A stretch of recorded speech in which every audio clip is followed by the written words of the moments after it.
Have a very nice day po uli sa inyo mga kahabi at mga kasabong at mga game fowl enthusiasts. Andito po tayo ngayon sa booth ng GMP at Red Game Farm.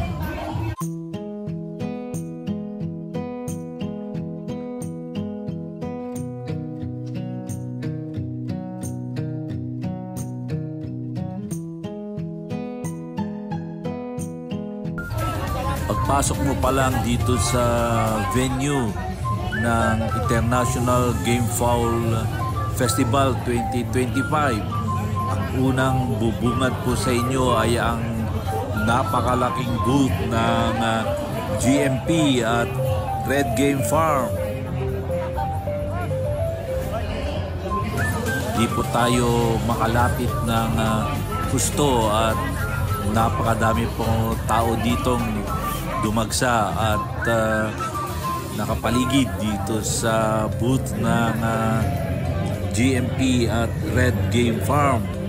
At kitang-kita naman ninyo, dinudumog nila ito at nagbibilihan sila ng mga nagagandahang mga game fowl ng Red Game Farm. Mag-antabay na lang po muna tayo dito at subaybayan kung ano ang kaganapan dito sa booth ng Red Game Farm at para makita natin kung gaano karami ang mga dumadagsa at kung ano-ano ang kanilang mga tinitignan at kung ano ang kanilang mga interes na pwede nating masubaybayan. Kayo po ay kasalukuyang nanonood at sumusubaybay dito sa channel na to, ang The Roosters Channel, your other game fowl watching alternative.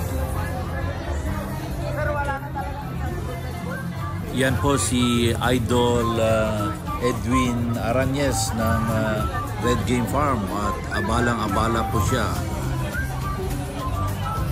Napakaingay po dito sa paligid at hindi natin marinig ang mga transactions na nagaganap.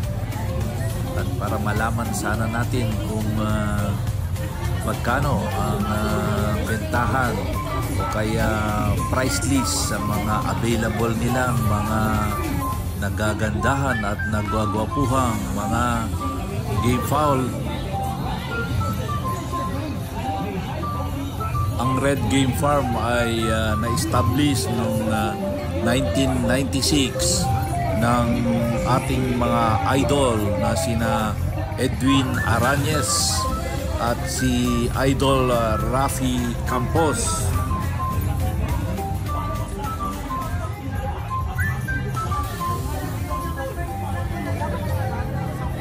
May mga available po sila ngayon ditong mga broadcock at mga broadstag at mga pullets na mga bloodline ng 5K sweater, Golden Boy sweater at mga Raptor sweater. Meron din akong nakitang trio ng 5K sweater na available dito. Ang GMP naman ay ang kanilang available na patuka at sarili nilang feed formulation. Ito ay available na nationwide at sila nga ay kasalukuyang umiikot sa buong Pilipinas at pumupunta sa mga probinsya upang i-promote ang kanilang feed formulation na patuka sa mga game fowl. Ang mga probinsyang kanilang naikutan na ay ang probinsya ng Isabela, Nueva Vizcaya, Pangasinan, Tarlac, Bulacan, Rizal Province, Laguna at Pampanga. Arating na rin sila sa Bohol at sa Cebu. At sila ay pumunta na rin sa bandang Mindanao sa probinsya ng Davao del Norte, Sarangani Province, Bukidnon, North Cotabato at iba-iba pang mga probinsya. Hanggang dito na lang po ulit tayo at magkita-kita muli sa susunod kong mga video. Adios mga kaibigan, mga kahabi at mga gamefowl enthusiast. Hasta la vista, mi amigos.